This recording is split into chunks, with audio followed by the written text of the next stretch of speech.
Part three. Here we are. Adam Fitzgerald. Let's go, man. Hey, man. Good evening. What's going on, dude? What's going on? We got a So, lot to talk about here. yeah, Abel Danger and Alec Yeah. Station. Like, we're gonna dig into some of the nuances now. We're getting in. We're gonna get people past all these names that they can't pronounce, that only you can pronounce. And yet I don't know the simple names of Jim and Bill. Go figure. I have a friend who's a concierge, by the way. We do concierge security for a building, business building. And I've been there 6 years. So one day I couldn't remember William's name, this guy William. So my coworker knows what I do. And she goes, I don't know how you don't remember these regular names. Why don't you make, he goes, how do you remember these Arabic names, which are very long, but you can't remember William? She goes, I know what to do. Why don't you make believe everybody in this place is in Guantanamo Bay and you'll remember their names? I thought that was funny. I love telling that story, by the way. It's great. You're probably right. Oh, well, that's a fair assessment. But Able Danger is one incident in history and a program very covert that often goes ignored, and it's such an important period in history because everybody seems to talk about CIA, not so much the NSA, the Israelis, the Saudis. What about the Defense Intelligence Agency? And so that's what we're going to talk about today. Yeah. Yeah. Well, and there was infighting that was happening between Alec Station and Able, like those involved with Able Danger too. So that caused a lot of what we saw on 9/11, a lot of the incompetence that we saw taking place on 9/11 was caused because of this infighting that had its roots back into the late 90s, early 2000s. Interagency fighting that's been going on even decades prior to 9/11 happening, but during pre 9/11 intelligence operations like Able Danger, like Alec Station, even the Bin Laden unit in New York in 1998, they were all trying to access, the best information possible, which could lead maybe to a capture or even a kill program regarding Bin Laden or even members of Al Qaeda. And what happened was you had a bunch of agencies and individuals with a lot of egos and a lot of pride and a lot of malfeasance, and maybe even worse, some nefarious agendas that could have prevented 9/11. Thomas Drake, the former senior executive of the NSA, once said that the NSA, just them alone, the amount of information they collected could have stopped 9/11 altogether. Same thing for the CIA. They had enough. And what happened was you get the superiors of both agencies that basically later said in congressional inquiries that followed after 9/11 that basically said, we lack the manpower. But yeah, okay, they lacked the manpower, but what they didn't lack was information. And that's the conspiracy that should be talked about. You can lack manpower or whatnot, but you had the information. You could have stopped it. And for whatever reason, you didn't, which leads into other conspiracies as well. But, I digress. But well, so wasn't it the access to information that led to the formation of Alec Station, right? It was like, oh, we've stumbled across like Bin Laden's like satellite phone and we've wired it. So now we need people to sit here and just work on this. And so that's where Alec Station came from. Is that not correct? No, it's still, you got it right. Now, what happened was that the CIA knew about Bin Laden, but at first they didn't think he was nothing more than a terrorist financier. They certainly knew about him, maybe even going back to the Soviet invasion of Afghanistan, when he became involved, and CIA Operation Cyclone, which may or may not have funded him indirectly. He didn't take direct funding. There's no evidence for it. But nevertheless, they've heard about Bin Laden many years prior. And what happened was, after he came to Afghanistan, Bin Laden, he started ramping up operations against the United States. Remember, in 96, he creates the very first fatwa declaring war against the U.S. military in Mecca and Medina. And so now the intelligence agencies are picking up the ears saying, all right, we got to take this guy seriously. The FBI just basically got to, hear his name for the first time in 95, 96. The CIA knew about him for a long time. So did the NSA. So, but well, how much did they knew? That's the question. We don't have that information public yet. One day, maybe, hopefully we will. But they had it, let's just say they had a head start. And then the CIA then created, Alec Station, the Bin Laden Issue Station, codename Right. Alec Station, to get all the intelligence agencies working under one roof, sharing information about this individual and Al Qaeda organization. Now, the problem, and we'll talk about this, we have in part two, was were they willing to share the information with each other? And so this is where Operation Able Danger comes in, right? Because it was like it was like we have the Bin Laden issue station over here, Alex Station, operating, but then there's this group, this conglomerate of people that are like, no, we need to work on it from this angle. And so they start doing something separately. So we have this compartmentalization problem that is taking place. Am I getting that kind of correct? Yeah, that's kind of correct. I'll give you the brief rundown. General Peter Shoemaker, who was the chief of staff for the U.S. Army, and General Hugh Shelton, who is the chairman, Joint Chiefs of Staff, in the I want to say in the fall of October, November 1999, constructed a high priority, very covert operation that would begin using special operational team members to begin a very thorough electronic monitoring investigation into the global network of terrorism. And the code name is called Able Danger. Very few, very few. This is a very covert program, more covert than any program the Pentagon had designed in the 1990s. Very few people in the Pentagon knew about it. Even the Secretary of Defense didn't know about it. It was members of the U.S. Army, particularly through the U.S. Special Operations Command, also known as SOCOM, and the Land Information Warfare's Activities Division, called LIWA for short, which supported the Intelligence and Security Command of the Pentagon. The Able Danger program was designed as an operation to develop very sensitive information as well as public information in the transnational terrorism field, which involved the Joint Special Operations Command and the Defense Intelligence Agency. The information didn't come from like government databases, nor was the information classified.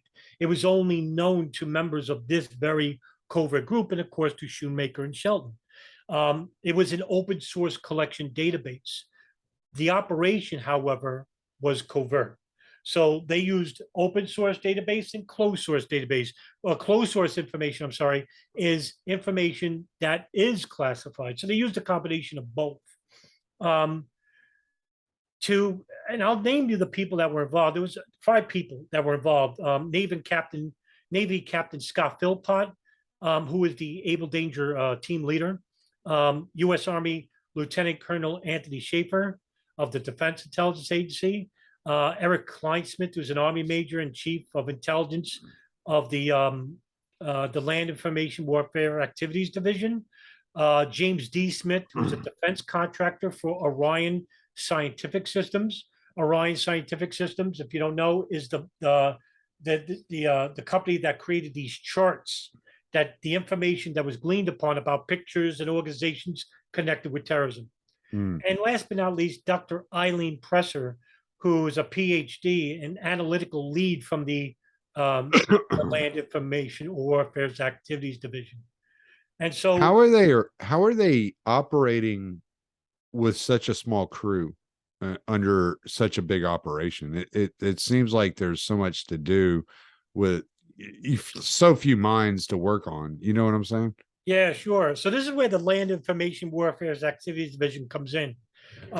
Eric Kleinsmith, who I've interviewed for the Dark and Hour podcast, basically told me that what they were embarking on was was unprecedented in terms of data collection or data mining programming, as it's Okay. called, collection of information. And so what they were using was unorthodox methods at the time that was seen as foreign to these old faces from the Pentagon and signals intelligence divisions of like the NSA or the CIA, and even worse, the dinosaur methods the FBI employed at the time. So basically, Schaefer would accompany, like, say, for example, I'm going to give you a great example. Schaefer would accompany like the CIA representative from Alec Station to SOCOM headquarters in 1999, which was located at the U.S. Army Special Operations Command at Fort Bragg in North Carolina. Mm. And he told the people at Alec Station, the representative from Alec Station, that Abel Danger was going to use certain individuals in signals intelligence at the Land Information Warfare Activities Division using this high program, high powered, fast rate collecting data mining program, which would be shared with the CIA if they wanted to. They would also share with the FBI and other agencies, because Schaefer, who I've interviewed as well, basically said he naively believed that everybody was working on the same page. Right. However, he found out in short order that wasn't the case, because this person, whose name is unknown, is classified, said to Schaefer at this meeting that the CIA will not be working with you because Alec Station will consider you a threat to them in regards to outperforming them in regards to information collected. So Right. Schaefer is just, throwing his hands up because, I thought we were on the same side here. And so I'll read you the quote that he wrote. Schaefer wrote a book called Operation Dark Heart. And Okay. I'll read you a quote. He said, quote, "I clearly understood the difference," the CIA rep told him, according to Schaefer. "I clearly understand. We're going after leadership, Al Qaeda. You guys are going after the body, Al Qaeda. But it doesn't matter. The bottom line is CIA will never give you the best information from Alex Space or anywhere else, even a counterterrorism unit. CIA will never provide that to you because if you were successful in your effort to target Al Qaeda, you will steal our thunder. Therefore, we will not support this," end quote. Just studying, right? So Clyde Smith and Dr. Eileen Presser would begin data mining collection through these programs that would collect open source information from, let's say, cafes, online internet cafes that terrorists would hang out in, or viral media that peer-to-peer media that they would talk with these forums. And the programs that they would use were, up to date, like very futuristic intelligence collecting data mining programs. And it was so much more effective this way because what they did was in I think in 6 months, they were able to collect 3.5 terabytes of information, which at that time, just astonishing, the amount of information they had. And what they uncovered was that there was terror cells inside the United States. In fact, there were two that they named. One was under a group under Omar Abdel Rahman, who is currently in prison for his role in the Landmarks bombing plot, but that cell was inside the United States cell. And also, too, Muhammad Atta, Marwan al-Shehhi, and Ziad Jarrah, Hamburg cell, members of the Hamburg cell who were involved with the 9/11's operation. But in 1999, they were inside the United States. So they collected all this information, personal, impersonal, and even classified information that's not been revealed to the public, and basically collected all on this data mining program, Abel Danger. And it just basically outshined anything Alex Station did. Now, what the Abel Danger didn't do was human intelligence. That's what the CIA had over them. But that wasn't the idea for Abel Danger. Abel Danger was just specifically a data mining program. Why was it that they separated the two operations? The Alex Station and Abel Danger? Yeah, why wasn't Abel Danger like brought in as part of Alex Station? Well, I think basically, the first Alex Station was created first. obviously. And then in 1998, the FBI created the Bin Laden unit under John O'Neill. And then in 99, the Defense Intelligence Agency, which is basically the military arm of the Pentagon, Right. they decided to basically ramp up intelligence regarding their own intelligence using these very unprecedented measures, which wouldn't be accepted at the CIA and the FBI or the NSA at the time, because they were all running separate operations. Now, I agree with you. Why wouldn't all these agencies work together? Be in harmony and working with true hegemony within one another, and they would get so much done this way when you Right. think about it. Yeah, No, that's what I'm thinking. I'm like, why are you trying to compete against each other when you all have different specialties? right, but that's exactly what the military and the intelligence apparatuses are about. It's about competition within, not primarily, but that's a big reason why. Is Yeah. that competition is like who wants to get the best information possible by any means possible, and what agency will do it unprecedentedly. After 9/11, Tommy, it was much worse because these guys didn't care about walls, didn't care about private regulations and rules protecting the civilians. All that went out the door after 9/11. And now all this community, especially with signals intelligence, it's called the Five Eyes. And Five Eyes meaning the countries like the United States, Canada, I think it's New Britain, Zealand, Australia. Australia. Now, instead of them like separately working with them, now they work as one unit. Yeah. And it's more than five countries. Now it's like 30 countries sharing information one another about their own citizens. Really. No warrants either. I didn't know it was more than five. I thought I was A still lot under the more. It's like 30 impression. something countries now. Yeah, that's insane. Imagine And see, imagine it's the it information. that's one of the things a lot of people don't recognize that came with the Patriot Act, right? Oh, yeah. Like maybe maybe it's illegal because of the Fourth Amendment for the CIA or the FBI to spy on you. Hmm. But it's not illegal for the UK to spy on you, and it's not illegal for the United States to gather that information from the UK Hmm. that they have gotten about you, right? Yeah. So you have kind of these it's like these outs, like you have these little doorways where you can enter into spying on anybody in any given way, and it's legalized. And we put so much emphasis here in the United States on the legality of how these spy agencies operate, but these are the guys who are creating the laws, really. I mean, that's like, Oh, yeah. there's no doubt about it that when you really boil it down, who's making the laws, who's creating the laws in their benefit, it is those people that you don't want all up in your business. So you end up after this whole clusterfuck that happened between Abel Danger and Alec Station and 9/11 actually taking place, the merging of all of these industries and all of this intelligence has actually made it worse on American citizens, because their focus isn't on threats to the country, threats to you and me. It's on threats to their power. Yeah, that's exactly right. In fact, after 9/11, the Bush White House created legislation through the White House Council, people like John Yoo, David Addington, Alberto Gonzalez, where they created legislation claiming that enemy combatants, by the way, that's a term very vague. What's an enemy combatant? Could not be MAGA, provided. it's MAGA, right?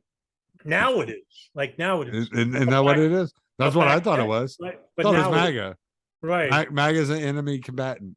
Yeah, they could be, but they're labeled enemy combatant. But back then, it was, yeah, everybody just said, oh, these are going to be Al Qaeda and Arab terrorists. Yeah. But they left it vague for a reason, because in the future, that term could be labeled to anybody who goes against the state. Now, here's why it's so huge to follow up on that, is that this determination used to come from the Department of Justice, the FBI, under Attorney Generals, even from the White House Attorney General John Ashcroft. But when Dick Cheney made this legislation possible, while Bush was on vacation, by the way, in November of 2001, incidentally, conveniently, Cheney sidestepped the Secretary of State Condoleezza Rice, sidestepped the Attorney General John Ashcroft, created this legislation with White House counsel, because Addington was Cheney's personal lawyer, and created this memorandum where basically if anybody who's captured and is an enemy combatant, and enemy combatant is supposed to be defined by the Department of Justice, will no longer the case. Now, enemy combatants, anybody who the State Department thinks is an enemy to the United States. Right. So that's why it's so huge to basically, to understand what is enemy combatant. Enemy combatant is whoever the President of the United States says it is an enemy combatant. That memorandum was passed in November of 2001. It is the most important memorandum nobody talks about. And so what happens? They go to Afghanistan, they go to Iraq, they bring back all these like Pashtun farmers and illiterates and say, and they torture them using the CIA's rendition and torture program on these private planes, and basically torture these people. Meanwhile, I think at one point Guantanamo had 810 prisoners. Now I think it's like 27. Yeah. All those people that they released had nothing to do with terrorism. I remember the push back then to give these people fair trials too. And I know because John Kiriakou, a lot of these people didn't even end up entering the United States. They were sent off to black sites. Yes. In like Turkey, Syria, Somalia, all these third world countries that kind of look the other way when torture is taking place. How did this operate within the spectrum of Alec Station? Was this part of their operation? Was it not part of their operation? Like where does this all come together? Well, it's separate. The CIA's rendition operation actually was separate to Alec Station. Funny is at the time under the Clinton administration, the rendition program was created under Clinton. A lot of people say, "Oh, it happened under Bush." No, the program it facilitated under Bush after 9/11, of course. Yeah, it was taking place under Bush, but it was like put into like activity under Clinton. Right. Yeah. Right. Yeah. So actually, the first rendition program involved the Egyptian national, a terrorist, actually, who was renditioned to the United States. But nevertheless, Clinton actually made the memorandum about the rendition and capture program using the CIA to do so in foreign countries, where they bypassed laws such as countries that would have a anti-rendition program, saying that the United States didn't care about other people's countries' laws and regulations. If they are actually engaging in terrorism or even suspecting in terrorism, the United States has the full authorization to go into that country, willingly or not, and capture that person and rendition him back to the United States. So when they're doing this, is this under Alec Station? Is this like what they're given the authority to do, what they're told to do? Or is this something kind of off on, because we've heard a lot of horror stories. And so identifying where these things occurred and who was accountable for it. Oh yeah, no, I wasn't clear before, so I have to apologize. So the Alec Station is basically a subset within the Counterterrorism Center. But the Counterterrorism Center, who is involved with the rendition program, Alec Station has nothing to do with it. Oh, okay. Gotcha. They're basically about human and signals intelligence involving Bin Laden and Al Qaeda, nothing more. So what Alec Station was dealing with was the people on the ground. So the interpreters that the military would utilize, the people that were like giving up information, as John Perkins might write about in Confessions of an Economic Hitman, like the people that he were dealing with. This is what Alec Station was doing. And then then you had Abel Danger over here collecting metadata, Hmm. but the real down and dirty stuff was happening above these people's heads. Yes, and you know, Alex Station may not be or may be aware of a rendition program, but they weren't engaging in it. For example, like the DCI, the Director of Central Intelligence, George Tenet, would authorize on or approve the rendition program, even though he is the director of both the counterterrorism and the Alex Station programs. Nevertheless, Alex Station may not even be aware there's even a rendition program going on. Very few, like top level management, would know. But even just like foot soldiers or case officers, they may not be aware of it. Do you think that the upper echelon, like George Tenet and these guys, were familiar or were aware of the torture programs, the black sites? Do you think Oh, they understood what was going on? yeah. I mean, you can't basically just say definitively yes, but he had to have known. He's the director. I mean, Well, if any, the reason I ask you is because like last week we talked, we started our conversation. We're talking about Sidney Gottlieb. We're talking about right. MK Ultra. We're talking about James Jesus Angleton, Alan Dulles, basically saying, "All right, here's your objective. Whatever you have to do to meet that objective, do it. I don't want to know all the details. I just want you to meet the objective." Do Mhm. you think there was any of that going on with George Tenet? It's a hard question to answer because it's not definitively known. But I would submit to you that it would be quite shocking if Tennant didn't know about it Okay. because he had, like I said, certain people do have to have a supervisor's permission to capture somebody, to use a private plane, to bring them back into the United States, and basically have a set of questions using very brutal methods, torture, or as they would say, enhanced interrogation techniques, which is basically torture. And someone has to sign off on this. Right. I'm just I wouldn't even say concerned. I'm just looking at the fact of the matter that there's so much compartmentalization in these agencies Mm. that it's like how far does it go? And like what are these people allowed to know? Does George Tenet tell his right hand man, I want this outcome, whatever it takes? And then therefore his hands are clean because he's not saying, oh, don't like he's not saying go torture that fucking Mm. guy. You know what I'm saying? He's just giving him an outcome he wants. And he's like, all right, that's what you got to go do. Like whatever you got to do to get that done. Therefore, you got plausible deniability in this situation. Yeah, that's exactly right. That's the key right there, plausible deniability. So you want a detachment from the actual crime happening, Right. but you're not totally detached. You have information, but that information can't be attached to that person receiving that information at the highest levels. Yeah. Yeah. They're And aware, so like in other words, Tenet would be aware, Kofor Black, who's head of the counterterrorism center, they would be aware of it, but there's no direct information leading to them saying, or a piece of paper saying, yes, I'm authorizing you for torture.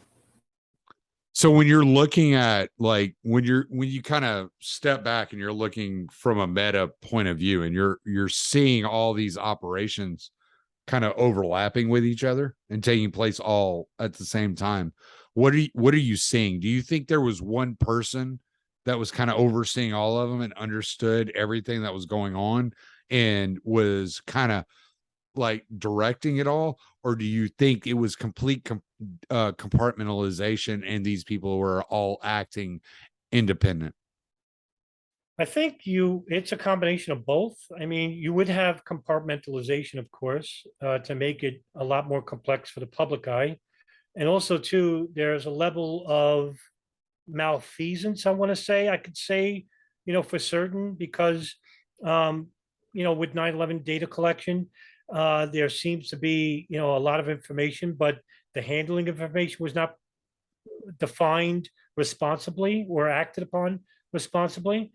I can't make that leap of faith, Tommy, and say, oh, they wanted, like they manufactured this. I can safely say, like with 9/11, they wanted it to happen because the benefits outweighed the many outweighed the few. So So you're saying there were people at the top incentivized not to proactively do this, like, because I kind of know your stance on that, but there were people at the top incentivized to overlook. yeah, and you know who they would be? They would be people in the intelligence community, because why? The State Department doesn't need to know, even though they're the power, but they don't need to know. That's where their plausible deniability comes from. All right. Also, too, Bush is a public figure. So is Cheney. So is Rumsfeld. They're always in the public, and the media is always interviewing them. But Tenet, not so much. Black, definitely not so much. And even those that we don't know who are involved with these very covert operations, like Abel Danger, they're not in the public eye, and nobody's talking about them. And when there are congressional inquiries interviewing them, they basically play, we shared the information. They'll even lie. And, nothing happens to them. Why? Because information is power. And when you have information, you basically can control kings and queens of the world. You can manipulate operations before they even happen. That's what I think 9/11 was about. For people to say, well, how would they, blow up the World Trade Center if you want to believe that they came down by bombs or a thermite of some sort? Well, they would have to know about an operation coming up where planes would be crashing into them. Well, why not make it happen? And then you can manufacture a crisis, having the towers collapse or whatever. But that's what 9/11 basically is. It was an operation created by terrorists that was known to the intelligence committee, the United States, Israel, Saudi Arabia, and they manipulate the plot. That's basically what that is. And people want to make it more complex than that. Well, we're touching on something. I think this is a good time to bring this up. So Okay. if it's not a good time, like, we can put it off for another time. Just let me know. All right. Operation Northwoods. Oh, good. Nothing to do with 9/11. Right. But people will use it, right? Yeah, sure. Because Yeah. there was the Bajinga plot that, like, Operation Northwoods was a thing. It was a thing. Like, we don't want people to think that we're overlooking the fact that all the chiefs of staff had signed off on Operation Northwoods, and it was only because Kennedy refused to sign off on it that it didn't happen. And there were planes involved. There are these little nuggets, right, that people like grab onto. And so how do we separate that from the Bajinka plot? Well, for one, you have to make various comparisons, right? A period of time and technology, technological advances. So, for example, Northwoods, which was a proposed false flag operation that originated from Lyman Lemnitzer, who was the Joint Chiefs of Staff, the chairman of the Joint Chiefs of Staff, in which he proposed to use the CIA to both stage and commit acts of terrorism against American and civilian targets and blame it on the Cuban government. I kind of feel bad because I am, like, fucking putting you on the spot, asking you all the hard questions. It's all right. I'm going to try my best to answer them. Because, like, I know, but there, people hear these things, and it's like, all right, how do we talk about these things? How do we address these things? So I appreciate your willingness to address the subject. No, I'll try. And I can understand because this comes up a lot. So I'm glad you asked this, by the way. So I want to clear the air. I didn't know if it was the right time to ask it, but it just it's all right. Because it'll lead right back up into Abel Danger anyway. So that's good. So they proposed, one of the many various scenarios they proposed was to get like an aircraft and put American people on it and basically shoot it down and blame it on the Cuban government. There was also a simulation where there was going to be attacks on Cuban refugee boats that was supposed to be either a combination of real or simulated attacks. And what happened was the maximum amount of fatalities would be published by, of course, the media, who are under, the auspices of the intelligence community. When this was actually put on Kennedy's desk, Kennedy saw it, was, him and Robert McNamara basically saw it, and they were, horrified. This is I coming mean, from the Joint can you Chiefs of imagine? Staff. Can you imagine like you're just like a normal like senator that's like, I'm going to be president, and you're so excited you became president, and somebody slides this document across your desk, you'd be like, what the fuck is this? Yeah, this is gonna be a long night, Bill. You know, it's like What the hell is this shit? I didn't imagine. sign up for Right. all this. Yeah. I wonder, like when he saw that, I wonder what he said to him. He was like, I'm getting trolled. Like this can't Yeah. be real. You know, this can't be real. But no, he was very real. In fact, one of the Operation North, the one of the influences of Operation Northwoods that really doesn't get talked about much is the Operation Mongoose project, which was created under General Edward Lansdale, who basically is supposed to be linked to the assassination of John F. Kennedy. He supposedly was in Texas when it happened. But I digress. We won't go down that road. Anyway, yeah, because we can do some episodes yeah, after if we're you done with want. 9/11. We can go Kennedy assassination if you want. Sure, but there's far more people that are more qualified that could speak on that than I am. Well, yeah, But there's people much more qualified than right, me too. I read their books. yeah, sure, yeah. But nevertheless, like these operations were in symmetry, and you know, you have people in the highest positions of the Pentagon and even the U.S. military who are proposing attacks, false flag attacks, to blame it on Cuba. Now, that's the only similarity between 9/11. But the problem is that the truthers, I hate to use this example, is that certain truthers of the fringe mindset want to compare Northwoods and 9/11. Well, no, because you're basically assuming that the planes hijacked 9/11 were, you know, they weren't real planes. Well, back in maybe in the Operation Northwoods, before the age of the internet or the cell phone, or even, you know, airline phones, air phones, yeah, you could get away with that because how would they know who was on those planes besides very few people, you know? But on 9/11, it's impossible. You have cell phones, you have air phones, we have camera systems, being instituted just about everywhere at that time. So yeah, it's harder. And people made phone calls on those phones. And basically they got in touch with loved ones. Unless you're willing to say all those phone calls were somehow faked, all the people they got in touch with are, somehow, part of the Everybody's program lying. or threatened. Everybody's Yeah, now you're making everybody's in on it. exactly. Yeah. You're making the conspiracy bigger than what it has to be. Right. Why not just allow for the planes to crash into the targets and you kill them anyway? Because you got to kill them anyway. What was it? Forgive me, I don't know this information near as well as you do. So Okay. was it flight 97, 93.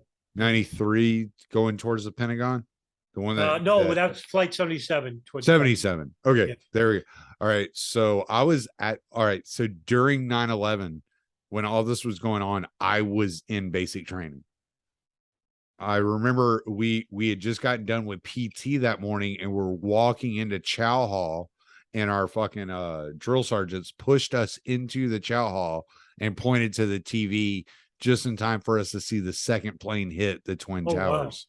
Wow. All right. And one of the guys I was in basic training with was engaged to a stewardess who was on flight 77.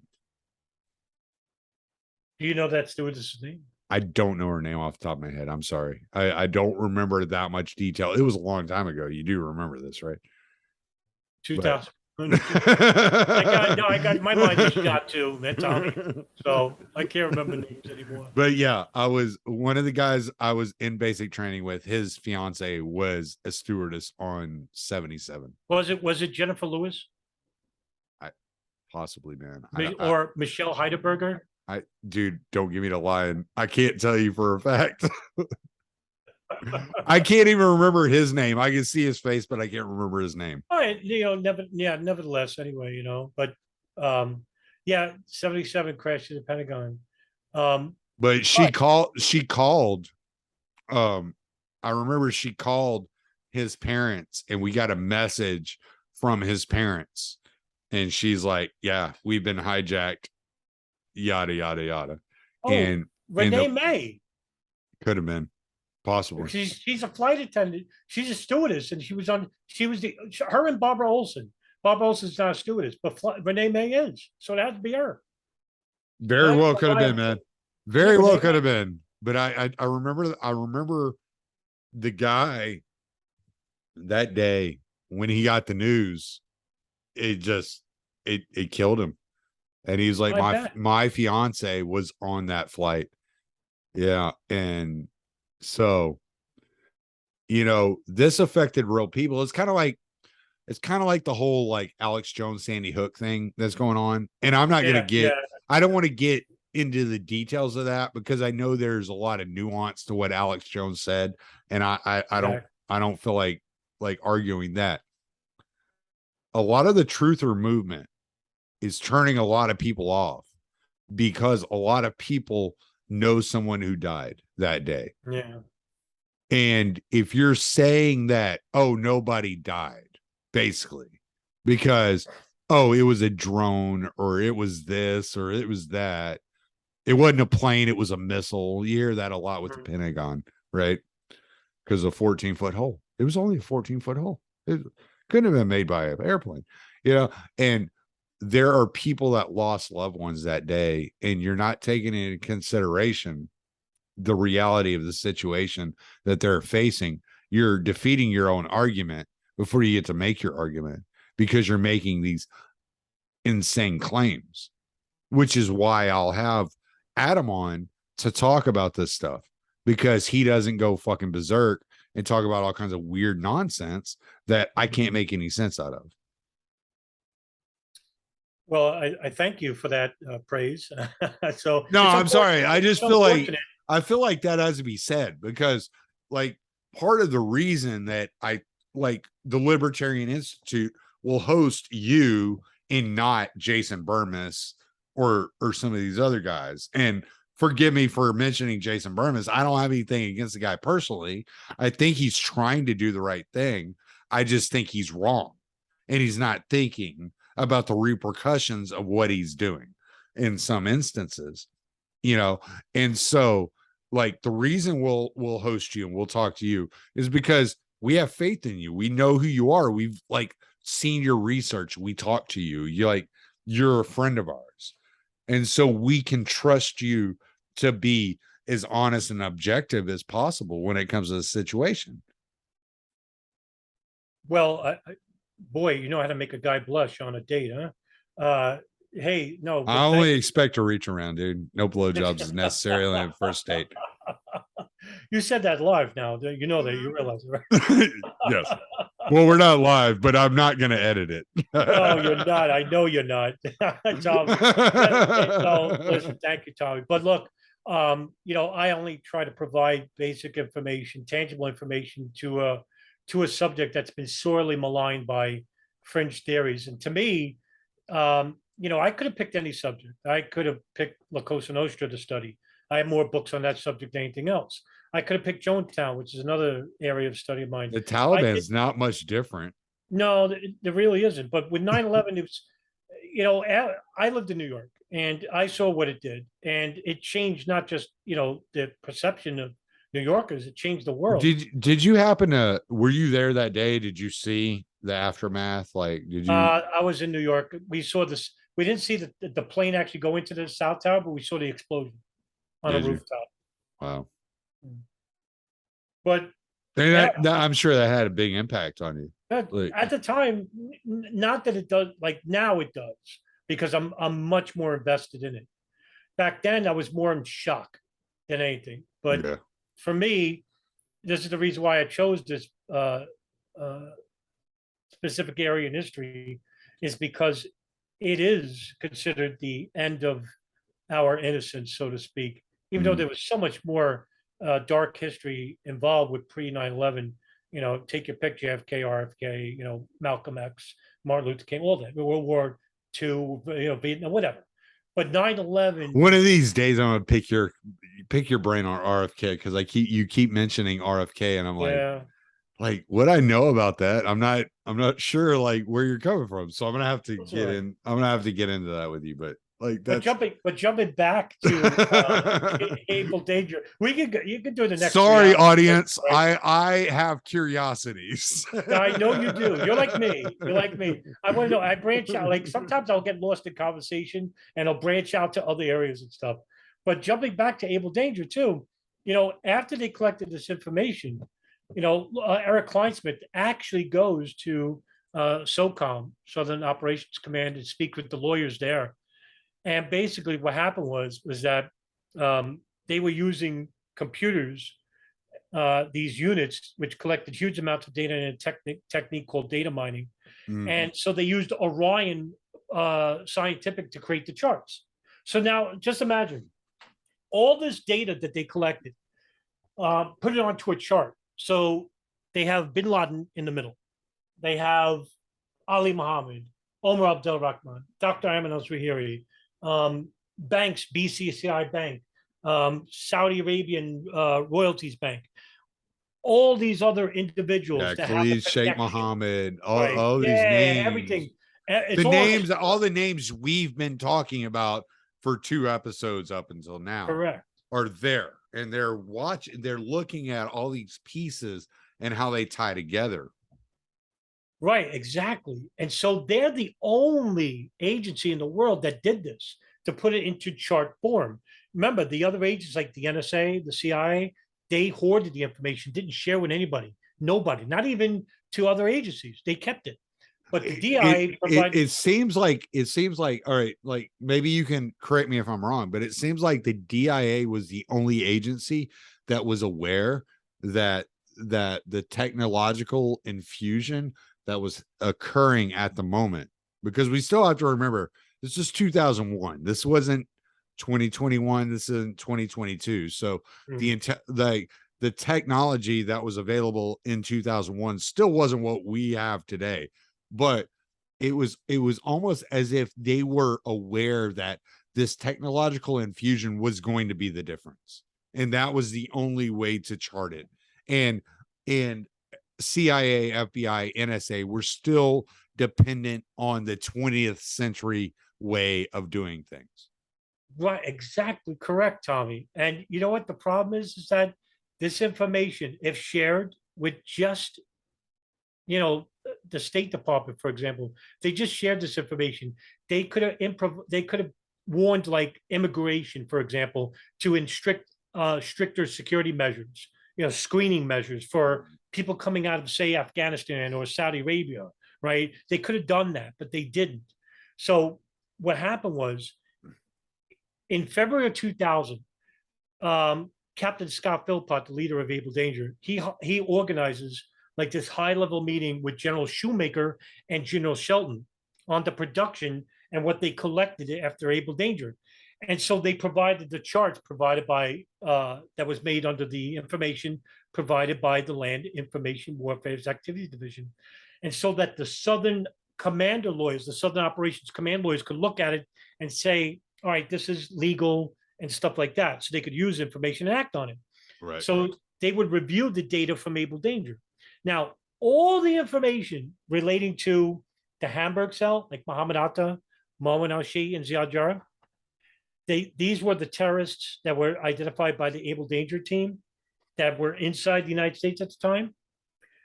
They were named U.S. persons because they were here on U.S. visas. So SOCOM lawyers basically said, this information can't be provided or shared with anybody else. And if you can't act on this information, you have a period of 30 days before you have to destroy it. And so in March of 2000, the operation all of a sudden started to come under harsh critics from like other competing entities. And so Schaefer had invited a meeting with Major General Peter Lambert, who's the Deputy Director of Intelligence, Surveillance, and Reconnaissance Operations, and members of the Joint Staff J32, people like Jerry Clark of the Senior Executive Services of the DIA. And they basically say, we're working on this program. We've got a lot of information and we want to share with the FBI so they can act on the information. Right. And so Southern Operations Command said, no way. These are people, U.S. persons. We have lawyers protecting this. Now I'm going to come back to you, Tommy, later. So show you something remarkable about that. It sounds to me like what you're describing is the reasoning behind the Patriot Act. Yes, this would come later. I'm glad you said that. It actually originated out of this idea of the program. Right. much later. Right. Right. Now, Abel Danger.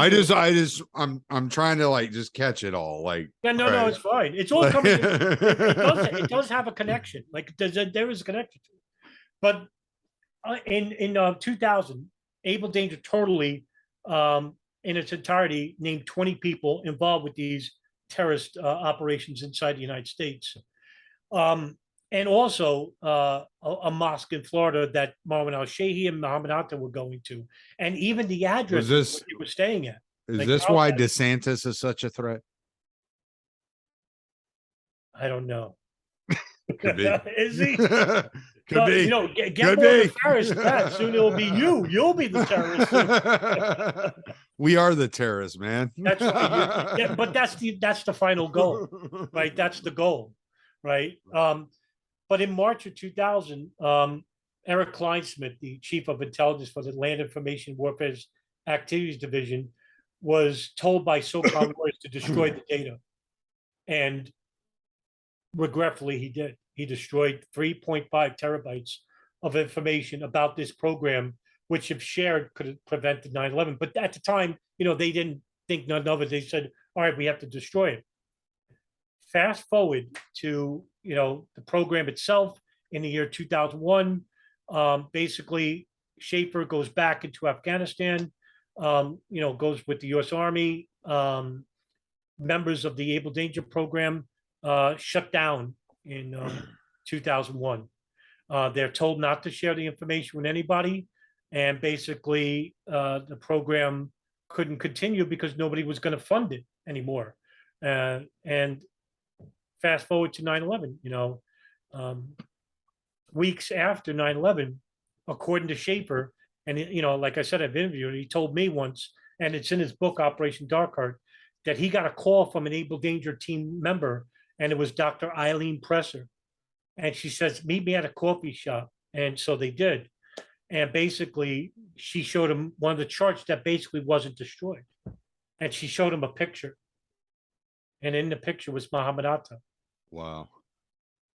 And she goes, we identified this. The program was right. We were right. We had the information. We could have prevented 9/11. And Schaefer's like floored by this. So anyway, US. Yeah, go ahead.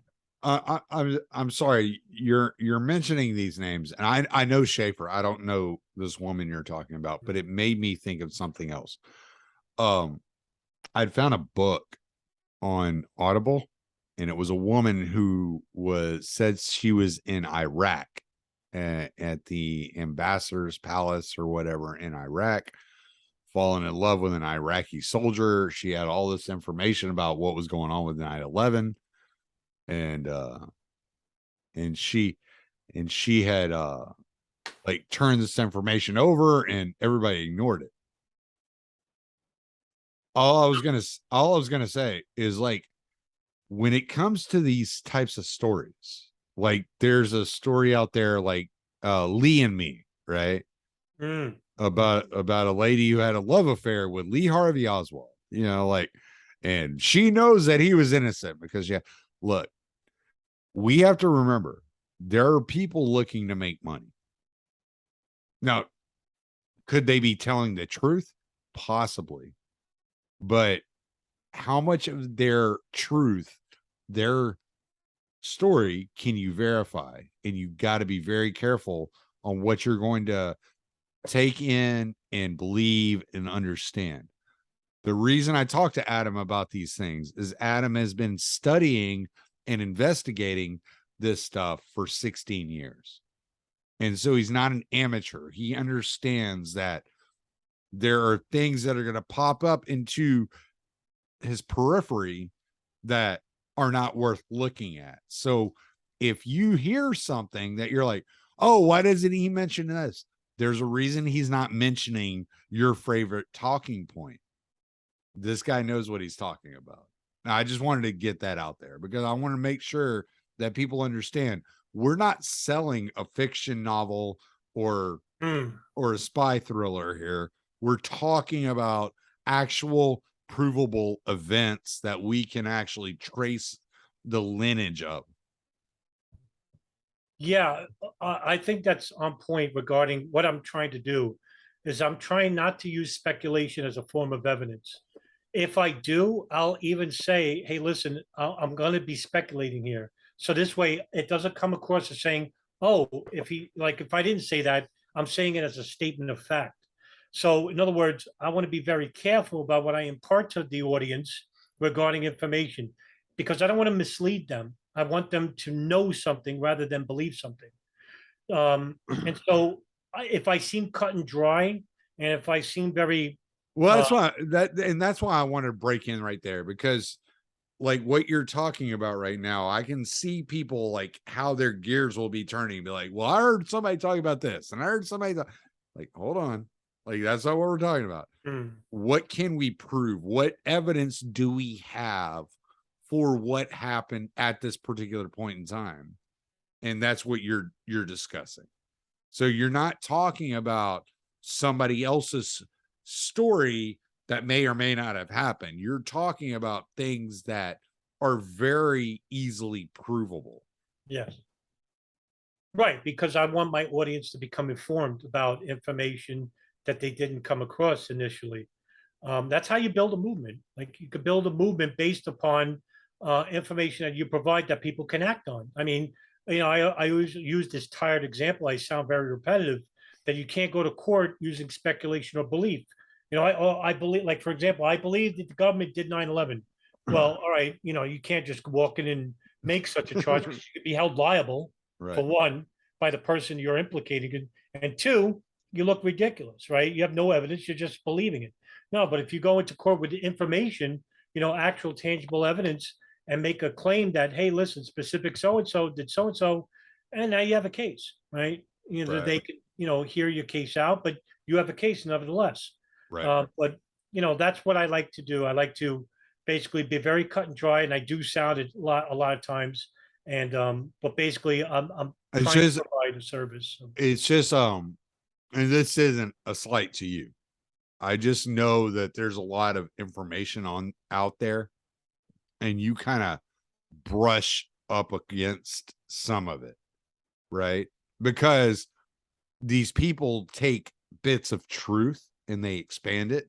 Yeah, You see what I'm saying? yeah, I And got so you. when you're saying something, I'm hearing, I'm like, oh shit, somebody's gonna think this. Oh shit, somebody's gonna think this. Right. And so I just want to make sure that I'm like, all right, like, look, understand what we're doing here. Just understand our point. The point is we're not going to make loose change 2.0. Like, fuck those guys. you know, like it's Adam has done a lot of work on this. It's like if you go to the Libertarian Institute, we have a complete history of the Oklahoma City bombing. Yeah, it's Richard Booth. I was just going to Yeah, use him as a good example. yeah.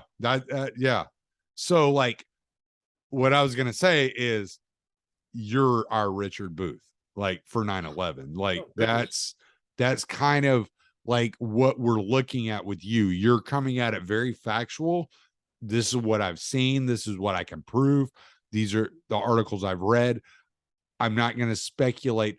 And so when you brush up against these things that people have expanded on, it doesn't mean you're going in that direction. And I just want people to understand that that's the way that you're approaching it. Tommy, you keep talking this way, we're going to have to go on a date. Hey, man, I'm down. Like I uh, said, no, all I that, ask is a reach around on the first date. and listen, that's high praise because Booth is very meticulous and he's Very very good. Very careful. good. Very Oh, good. he's fantastic. Yeah. But My thing is I don't want people to confuse what you're saying. I don't want them to like take like a sentence or sure, something and run with it, because it's like, no, we're speaking in a very methodical way, in a very um linear way mm, for for a purpose. The reason we're doing it the way we're doing it, there's a purpose behind it. And just like I know people will start hearing things and start trying to run with it. And it's like, no, that's not where we're at. That's not what we're doing. Right. Like we haven't even gotten to flight school yet. So everybody calm down. Right, You exactly. know, like it's that thing. It's like just back it up. We're at a specific point. And just because Adam's using a specific turn of phrase or referring to something specifically doesn't mean that you should like run off in this odd direction, because there's a direction that we are heading. Right. Sorry, Right. I feel bad for like interrupting, but at the same time, I don't want people to take you the wrong way. No, no, it's well received. And yeah, that's what I'm all about anyway.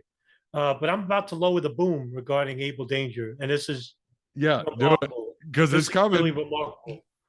And what happened is that when the U.S. invaded Afghanistan, Schaefer is in active duty. He goes to Afghanistan. And so the 9/11 Commission basically begins in 2002. And so what happened is on October 23rd, 2003, Philip Zelikow, the director of the 9/11 Commission, actually goes and meets with Anthony Schaefer at Bagram Air Force Base, and basically is in a tent area where two SOCOM lawyers are basically with Schaefer, and it was about Able Danger program, Mm. and interviewed Schaefer about this program, where he got the full authorization from SOCOM lawyers to basically talk about this program. And so he did. And this is the first person to know about the Able Danger program in the world outside of the Able Danger team and, SOCOM and the generals. So an hour and a half, he spoke about this with Zelikow, who basically handed his card to Schaefer and said, "This is remarkable. When you get back to the States, I want you to call me, and so we can keep in contact, because what you said here was important." Okay. So after that, Schaefer goes back to the United States and basically calls Zelikow, but he doesn't get an answer. He's probably getting, he was getting a runaround basically. So instead of getting with Schaefer, he speaks with a staffer at the 9/11 Commission and says, "Could you call at a later date? There's something else would come up. He's, could you call later in future?" And basically, on the last call, he was told, and I'm going to quote you what Schaefer said to him. He said, "They have found all the information they need on Able Danger. So there's no need to talk to you or have you come in." That's what he said. Yeesh. Wow. So now Schaefer's stuck. Basically, he told Zelikow this operation. And what happens? Well, Schaefer tries to go back into tries to use the security clearance to the Pentagon, and basically was shut out.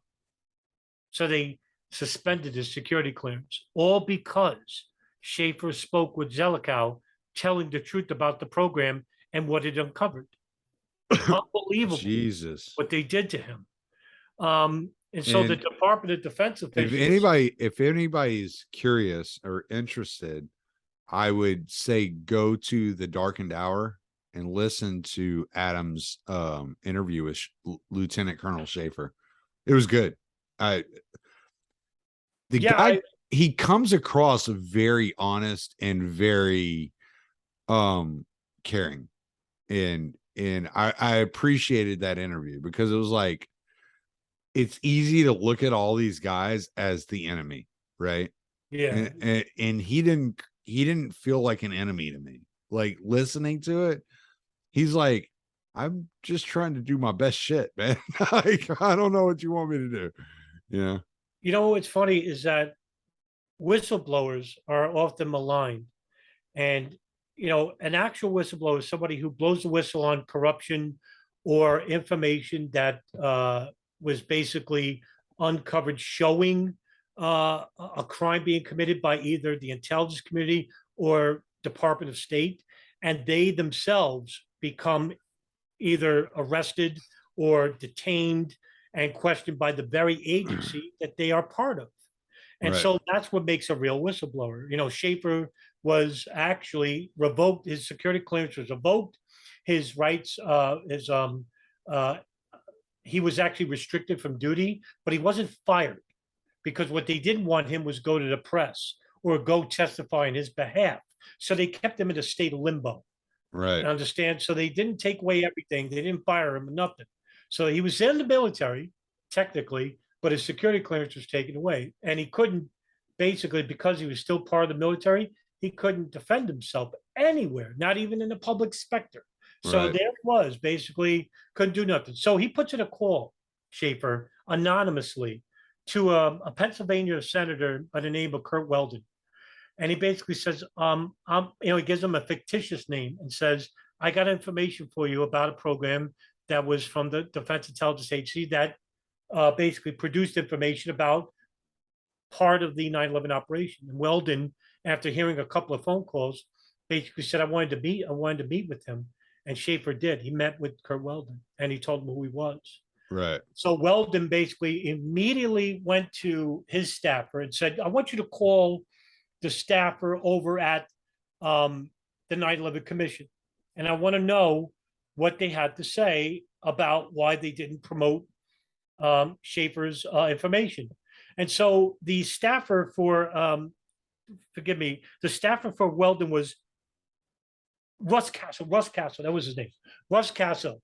And so, because I had the video of the Senate Select Committee with Kurt Weldon interviewing, and behind him is Russ Castle.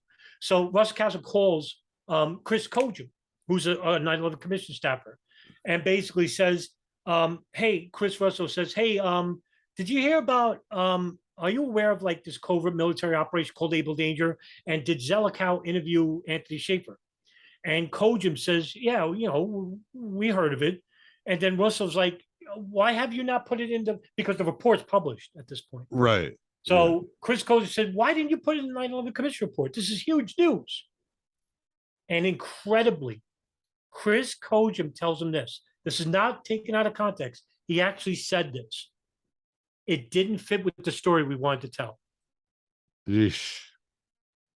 He tells this to Kurt Weldon, who's sitting right next to him. Schaefer's there. Weldon had like dropped everything. He said, what? He couldn't believe it. So that's what happened. Schaefer, then Weldon immediately goes to the House floor. And I have this video uploaded on my YouTube. And he's yelling, like screaming at the House Senate, committee, both Democrats, Republicans. He's screaming about how this is a national cover up by the Pentagon regarding the continued slander of Schaefer, who has an impeccable record at this point. Is impeccable. And basically said, we need to do something about this. He goes, they don't want mud in their faces about not sharing this information that could prevent 9/11.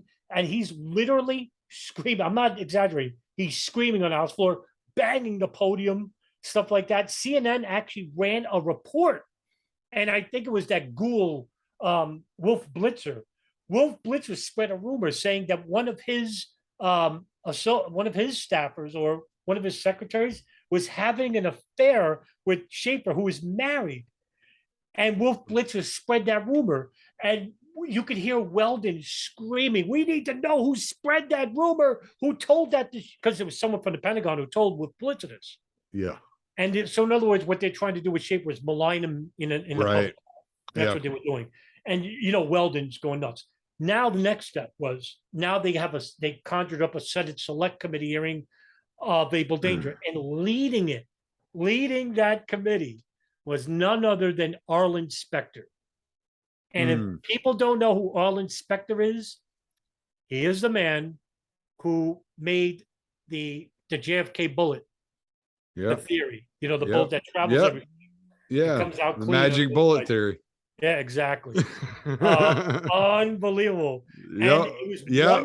Arlen Specter and Chuck Schumer are two people you do not want to have on your fucking investigating you, because they make up shit. You're right. They just do shit. And you're like, wait, no, you're wrong. You're like, nope, it's Chuck Schumer. Exactly. It's like, nah. Unbelievable. So they held this Senate Select Committee headed under Arlen Specter, and the committee heard from Kurt Weldon, Eric Kleinsmith, Smith testified, and Mark Zaid, who was a lawyer acting on behalf, I think, of Schaefer at the time. Schaefer is right behind him, but he can't testify. He's not allowed to. And last but not least, William Dugan, who is actually sent by the Defense Department, and he's the assistant to Defense Secretary for Intelligence Oversight. So in other words, they threw this Muppet up there who had no real information about Abel Danger, but he's basically thrown into the lion's den. So basically, all Inspector talks to him about, and this is huge, and I'm going to quote this because this is the backbreaker. And what I want to do is I want to use the direct quote that I'm reading from the committee transcripts, right? So, I'm not making this up. So, quote, Specter, quote, "Thank you, Senator Sessions. Mr. Dugan, Muhammad Atta was not a U.S. person, was he? Dugan, based on what I have read in the press since September 11, 2001, I don't believe he was." Excuse me. He wasn't a permanent resident alien. He wasn't a U.S. citizen. He wasn't in any of the other categories. He wasn't in the country lawfully. For instance, a student visa or a tourist visa. That is not the same thing as a permanent resident alien. Specter, Mr. Dugan, you are the acting Assistant Secretary of Defense for Intelligence Oversight. Can't you give us a more definitive answer to a very direct and fundamental and simple question? Was Muhammad Atta a U.S. person? Dugan, no, he wasn't. How much more direct could you get than the first answer? Well, he's like, no, he didn't belong here. Right. Like, in no way, shape, or form, there's no way this guy belonged here. Period. And then, exactly. Then he's like, well, can you give me a more direct answer? What are you, a fucking retard? What, you have an IQ of 85? You fucking idiot. Like, run away, dude. Go jump off a fucking, go take a long walk off a short pier, you fucking retard. Now, that's why I hate these people, man. Oh, I don't, me and you both. Now, here's the real crime. Because he said this, because Muhammad Atta was not a U.S. person, and this is coming from the Department of Defense, then the information that Abel Danger collected should not have been destroyed. Remember when I told you that SOCOM lawyers ordered Eric Kleinsmith to destroy the information because the information was concerning U.S. citizens, Muhammad Atta, Marwan al-Shayzi. Well, here it is, 2004, at this committee, the Defense Department now reversing its role and saying, no, they aren't U.S. persons. So in other words, all the information Abel Danger had, they could have kept it and shared it with the FBI, which could have prevented part of 9/11. At the very least. Right. Unreal. That's why I wanted to read that part. That is huge. All right. So, I mean, the aftermath, I kind of want to do a full episode on the aftermath. Like, I really do. So I'm going to shift. So it's not because I don't think this stuff is important. I do. I absolutely think this stuff's important, but I do want to. But there is no by the way, there is just a quick, that was the end of Abel Danger because they only had that one committee hearing. There was no follow-up hearings after that. Really? Yeah, that was the end of Abel Danger. So, like, were they able to work with anybody and do anything of any substance ever? It was just that one thing, and that was it. That was it. Wow. And how much did that cost? I couldn't tell you, but millions. Well, I mean, who's the biggest waste spender in the world? Pentagon. You're right. That's what I'm saying. That's millions of dollars. They just what's even more tossed into this for one hearing. Right, for one hearing. Now, at the same time, that information was incredibly important and valuable that if shared with the FBI, because they wanted to share with the FBI and they couldn't, it could have stopped 9/11. Just does that sound familiar? The CIA did the same thing. Thomas Drake said the same thing about the NSA. Thomas Drake said the same thing about the NSA. Yep. Yeah. So, I mean, it's just one thing after another. Oh, it's unbelievable. When you look at it in this context, this is the reason why I do these interviews with people like you, is I don't do them with everybody. Like I select the people I interview, right? I want people I to know know I'm like top echelon. these, well, you are for me anyway.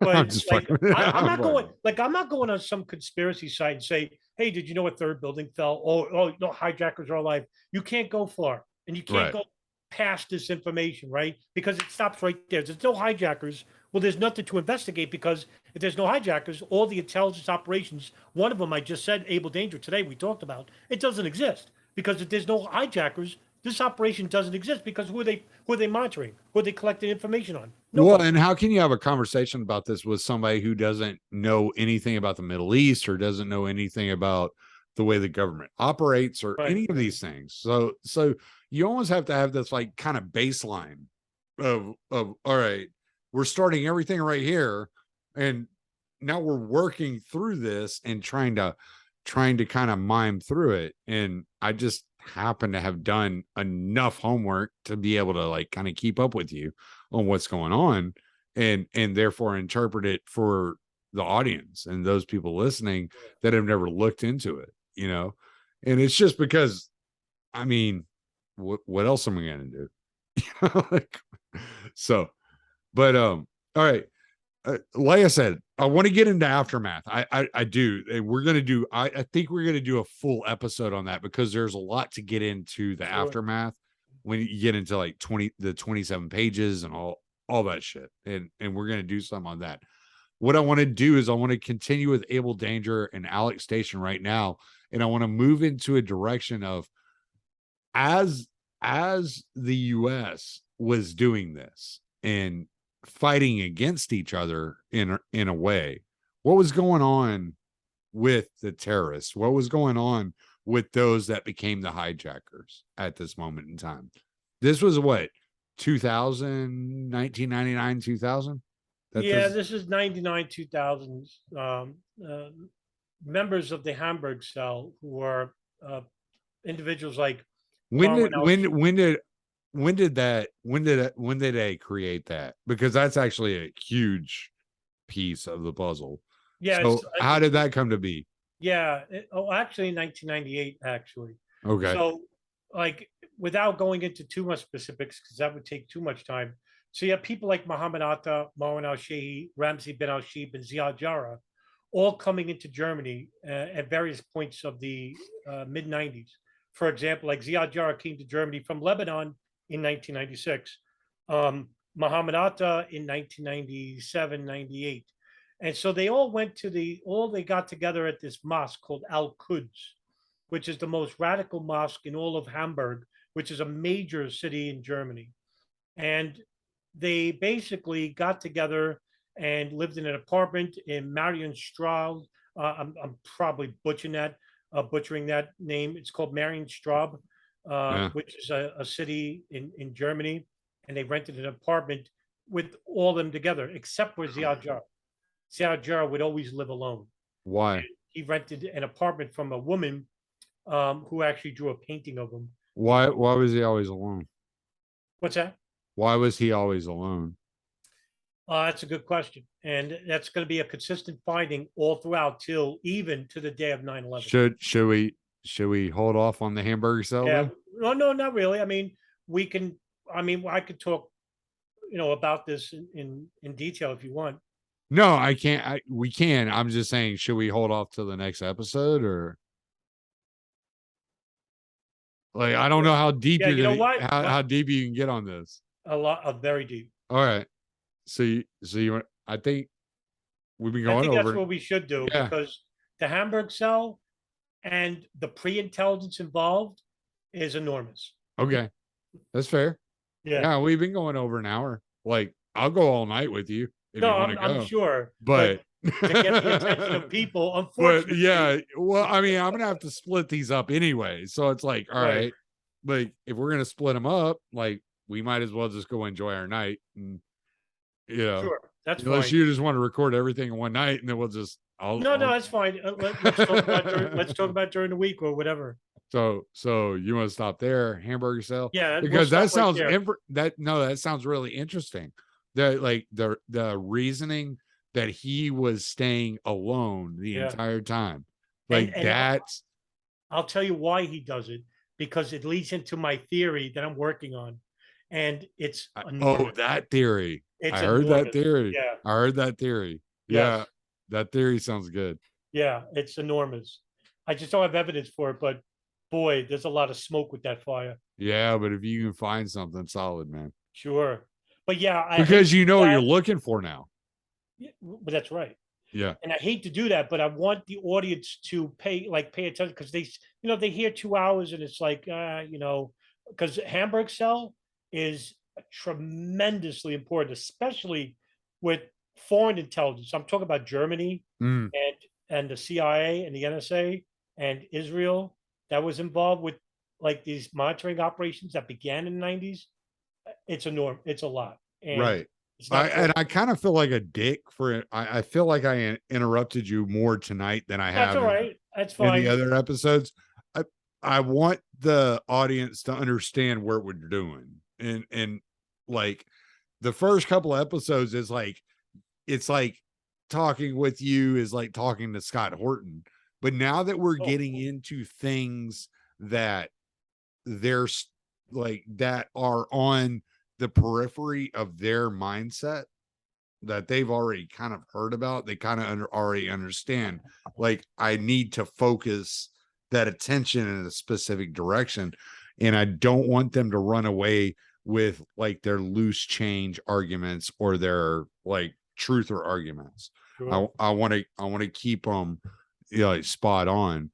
And no, audience, this is not an insult to you. I just understand what has been out there for a lot of years, Yeah. you It's know. unfortunate. And none of us are immune to catching pieces of this information, right? And running with it.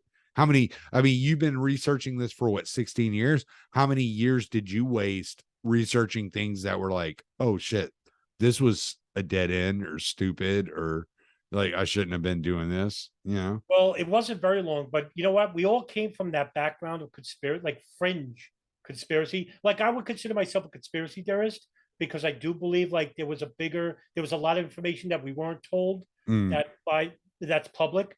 But a fringe conspiracy theorist is theorizing about irrational like scenarios based on information that doesn't exist. So that's what I would consider fringe conspiracy. Like the first 9/11 film I ever watched was a film called In Plain Sight, and it was produced by Dave Von Kleist, where they were talking about missile pods underneath planes that crashed into World Trade Center, and that there was no plane crash in Pentagon Shanksville. And so I believed that. I was like, yeah, there's very little plane debris in Pennsylvania, very little plane debris at Pentagon. That's right. But what I didn't realize was that much later, that I was comparing plane crashes, like intentional plane crashes with unintentional plane crashes. And if you look at the history of intentional plane crashes, which are extremely rare, but right. if you compare them to what happened on 11, you'll see some similarities. And one example I used was German Wings 8925, which was recent. That was in 2015. A plane crashed into the Alps, and it was a first officer. The pilot went to the bathroom, and the first officer took the plane. He was suicidal, and he crashed the plane to the Alps. But you won't find a whole body. There was no fuse. There was no engines. There was no nose or wings. There was nothing to like resembling a plane. In fact, the biggest part of the plane was parts of the landing gear. Yeah. That was it. Yeah. And you know what, we're gonna one of the things we're gonna have to cover that a lot of people have questions about are the passports.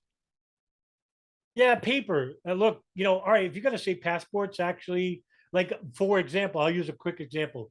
There was a passport found in Manhattan, right? They found this passport, and, it was doused in lighter fluid. I mean, jet fuel, right? So, but it survived.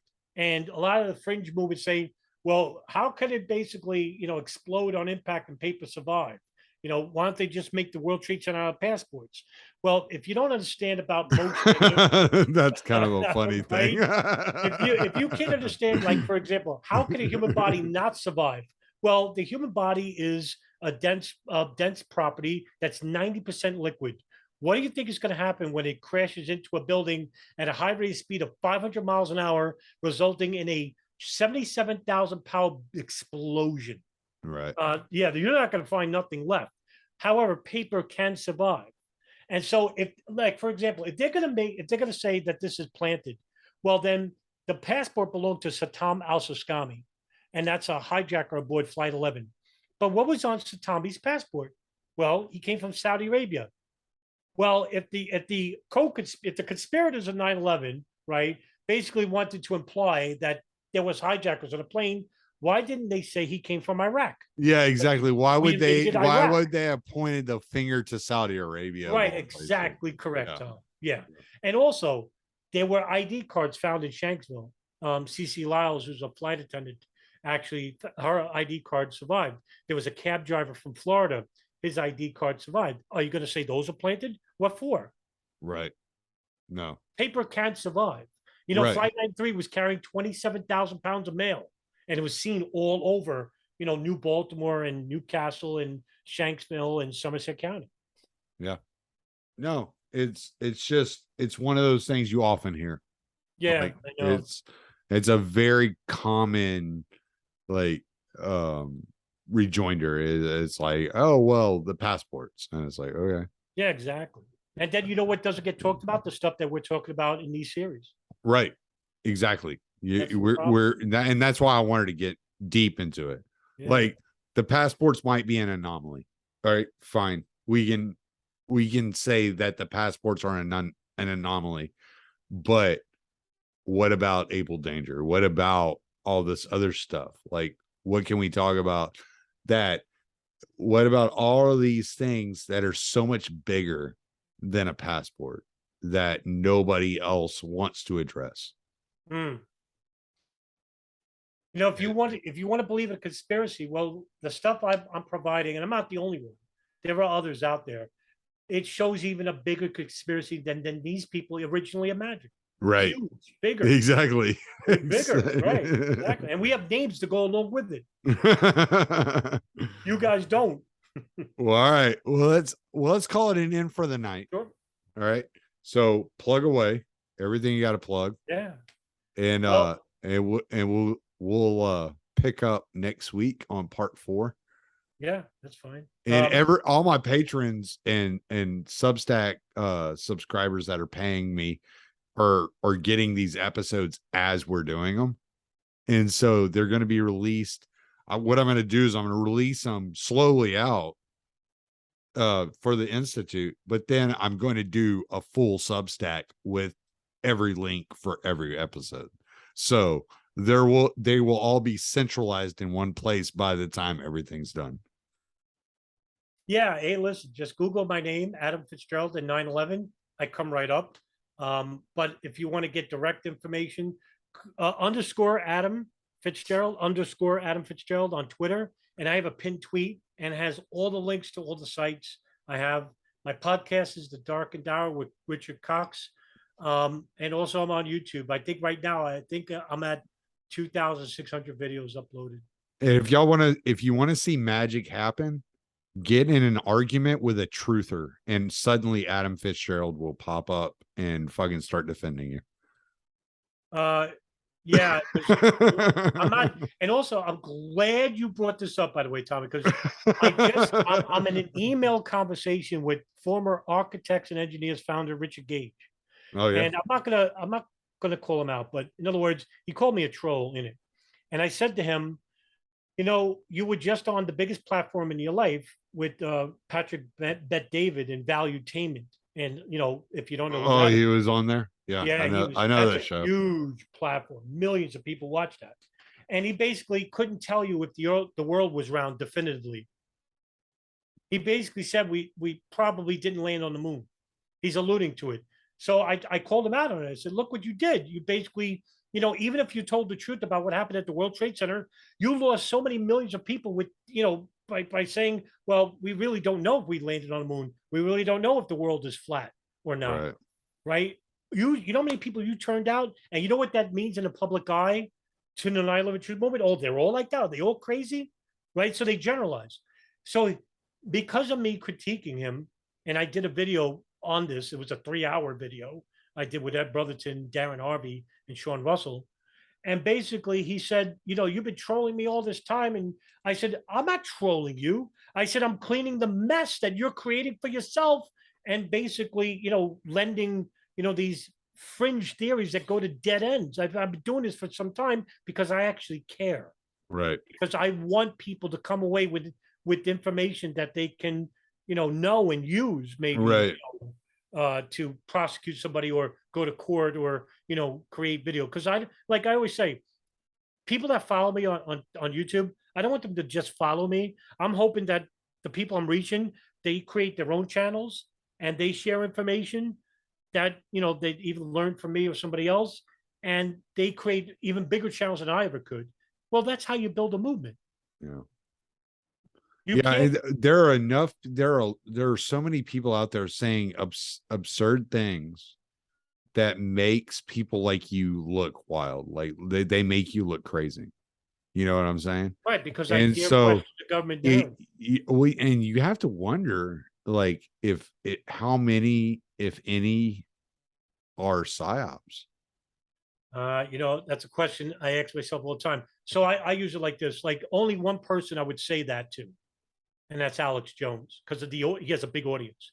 But to others, I wouldn't. I would just say it's ignorance. Yeah. And yeah, well, I mean, I don't have anything to add to that because I have thoughts, but I just kind of keep those thoughts to myself when it comes Yeah, to it's fine. I don't want this. I don't want this to become like a platform to basically slander anybody. So. right. So, all right, I can, like, let's call it an end there, and I'm gonna stop the recording, and then like we'll set up the next time, and we will keep rolling, man. This Yeah. part 3 is wrapped up.